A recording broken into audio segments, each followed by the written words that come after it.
Hi guys, welcome back to another video. In today's video we're going to be using none other than the pound for pound king, the reigning welterweight champion Kamaru Usman, and we're going to be coming up against George St. Pierre, the prime version. And this is a matchup that is often talked about in the MMA community about who would win in a matchup against these two, both in their primes.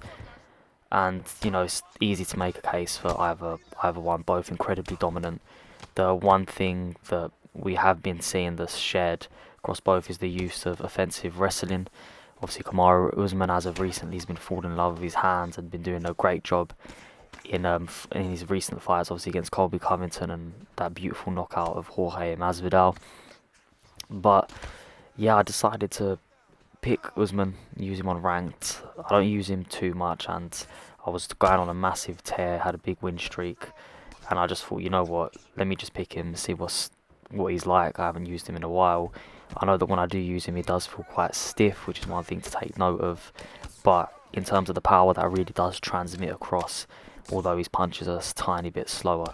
And George St. Pierre, the one thing that I do know, having used him a lot, is that the big threat here is going to be the top control if GSP gets on top of you, just because his top control feels so good. And this division really is stacked with people that once they get on top of you are a real nightmare to come up against. You've got the likes of Kamaru Usman, George St. Pierre, Colby Covington, Gilbert Burns. All these guys have great top control and can do a lot of damage via submissions or even ground and pound, especially Usman and Colby on that list there. They do a lot of work through ground and pound on this game. As you can see, shooting for a takedown here because I wanted to get my opponent onto the ground, rack up some control time, but my opponent sort of sidestepped away, didn't even give me the chance to really go for it. And you can see I'm using quite simple strike combinations with Usman, although his boxing has obviously improved drastically over the course of his UFC career. Still isn't the most prolific boxer. I mean, although he knocked out Jorge Masvidal in a stunning fashion, no one can argue that. If you watch that first round again, you can see there are at times that with his hands, it's not quite there yet. There's still a lot of mistakes in terms of that aspect, and I mean, he can afford to have those mistakes just because the wrestling threat is so evident to his opponent. That's why obviously he knocked out Jorge the way he did. Jorge thinks he's going to shoot for a shot, comes over the top, clips in, and it's a fantastic knockout. But I do think Kamaru Usman will revert back to his wrestling ways when he's coming up against someone that's more of a skilled striker like Leon Edwards. And Leon Edwards should be a real tough test for Kamaru Usman, simply because of the fact that Leon is very well rounded, and he's a true welterweight. You know, he for his frame and size, it should put up a good fight with Kamaru Usman. I do think Usman is definitely the bigger fighter stepping into that octagon come fight day. But I think Kamaru Usman can pose some real Leon Edwards can pose real threats towards Kamaru Usman, so it's going to be very interesting to see how that plays out. Because if he does beat Leon, I don't know what's left for Usman. Maybe one fight with Chimaev if he goes through Burns, but apart from that, I'm not sure what's left for him. He might even, I think if Hamzat doesn't beat Burns and Usman beats Leon, Usman may retire. That's just my prediction, but I don't even think Hamzat will make weight for the Burns fight, so we'll see what happens. That's just my guesses. But back into the gameplay, you can see that round one you could score either way, but I feel like I've done enough to get round one. You can see the combinations, keeping them simple, get caught with a good head kick there. Beautiful use of movement to get away from that front kick, and now we've stunned my opponent, and this is where the power really transmits through. Kamaru Usman's hands are so powerful, and I know that all it's going to take is one punch to really connect and change the course of the fight. Good roundhouse to the body from my opponent, which gets him into the clinch position there. Landed a couple knees. But when I use Usman, I really try to keep the striking crisp, clean and simple. I've been utilising, as of recently, a lot as well, jabs to the body. And this is something that I've picked up through watching Jose Aldo fight in real life and how he throws them jabs to the body. They're just crisp, keeps the opponent right at the end of his reach. Bang, bang, bang. And it just softens up that belly. And that's something that I've been trying to incorporate into the UFC games that I am playing. And with Kamaru Usman, obviously, I've got a very good jab. You see that head movement there, just to literally dip my head to the right as the front kicks come in, take no damage, and that way my block doesn't have to take any unnecessary damage also. But out of the blue, I literally couldn't even explain what happened here, but my opponent rips me to my body, and that really hurts. And this was kind of frustrating because the whole time I've been trying to rip my opponent to the body, I've been trying to slow my opponent down, because one thing Usman does have is phenomenal cardio. And GSP's chin, although his chin health stats say that they're at a very high level, I feel that once you crack a GSP a couple times, it becomes easier and easier to knock down your opponent. And if I eliminate the gas tank from George St. Pierre, it should be easier in order to outwork and then finish my opponent. Beautiful takedown here, and I love that takedown. It's such an easy takedown to get, and opponents will really struggle to defend against it. And if you don't know, what you do is you catch the kick, you move them towards the fence, and then you're going to want to go up on the analog stick, and then it triggers a kind of suplex animation. And it depends on the level of fighter you are using. Sometimes they do that, sometimes they can go for the double leg into side control. There's a variety of things to do, but overall it's just an easy way to get the fight onto the ground, and it's incredibly hard for your opponent to, deny. As you can see, if you watch any number of my fights, that is my go-to takedown. Opponents do really struggle to get it, and now that the fight is on the ground, you're going to see that I'm going to look to deny and throw vicious elbows. And we've cut up George St. Pierre here.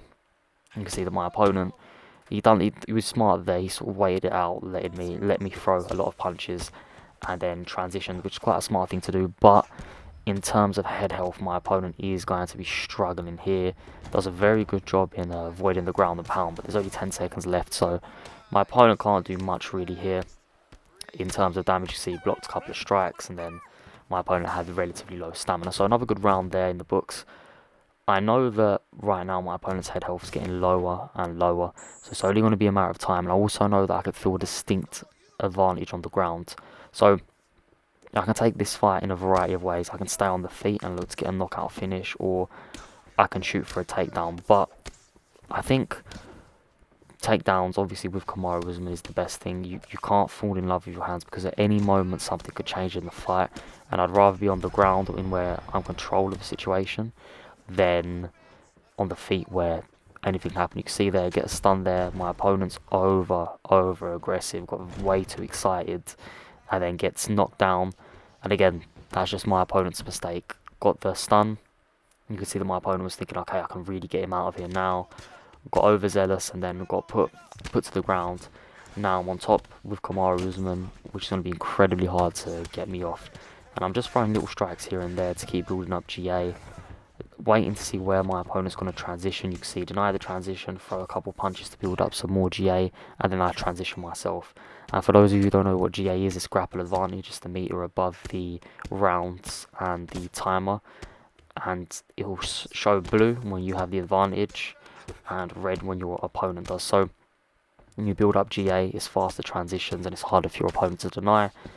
And I use that meter a lot. You keep building it, and it's just easier and easier to advance. But quickly, just to get away from the gameplay as I this transition here, I just want to say huge thank you to everyone that's been supporting this channel as of lately. I've been growing at a very good rate. It's very fast in terms of my growth rate prior. I think as of recording this, I'm on 194 subscribers. So I just want to say a huge thank you to everyone that likes the content, supports the stream, supports the videos, comments, gives feedback, gives suggestions. And I'm just happy that we're building our own little community. So huge thank you to you guys. Just, if you're new around here and you want to see more UFC 4 content, please subscribe. And if you'd like to see anything particular, just let me know in the comments and I will get around to doing that. But yeah, once again, huge thank you. And I'm going to keep grinding, keep doing what I'm doing, and hopefully you guys enjoy. But now getting back into the video, you can see my opponent's head health is very low, and whenever I get up in half guard there, I'll go to throw some ground and pound.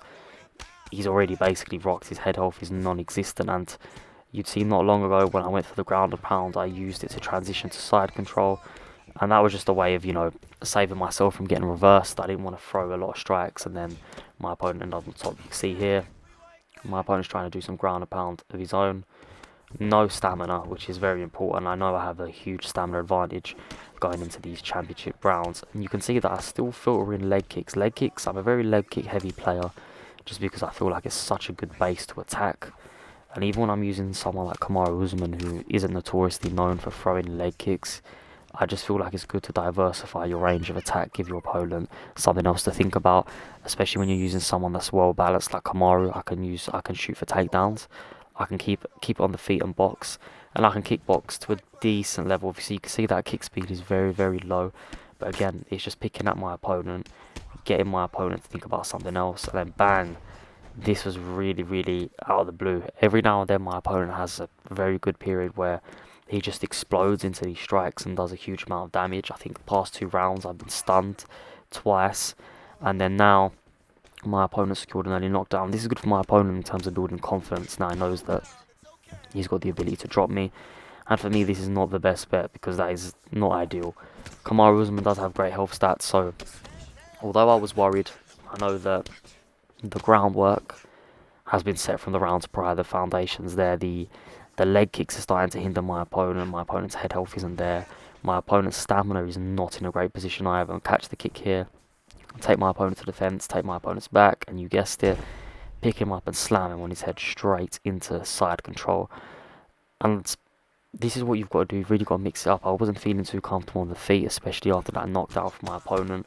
And I don't want to give my opponent that opportunity to finish the fight on the feet. I know that off his back, my opponent's going to have a very hard time in finishing me unless I make a huge mistake. And you can see being very, very selective with the ground and pound strikes I throw. I'm not trying to get reversed because once my opponent's on top of me, it's going to be a lot more detrimental. Kamaru Usman off his back isn't the greatest. If you do want to beat Usman, you've really either got to prevent the takedown at all costs and look to stand and strike with him, which is what I do when I come up against the Kamaru Usman online, say if I'm using Leon Edwards, or you're going to want to get Usman off his back, because once he's on his back, the threat's pretty much neutralised. Usman off his back isn't the greatest, and George St. Pierre off his back is, it's elite, so I knew that coming into it, which is exactly why I don't want my opponent to end up on top of me. Good hook to the body there.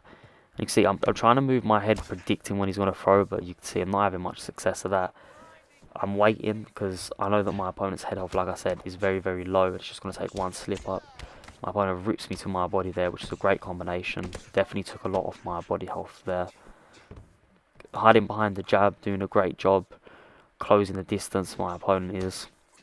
But as you can see, I just think health-wise, you can see there's a clear difference. You see that punch breaks through the block. GSP's on wobbly legs, goes to strike, and then absolutely flatline him.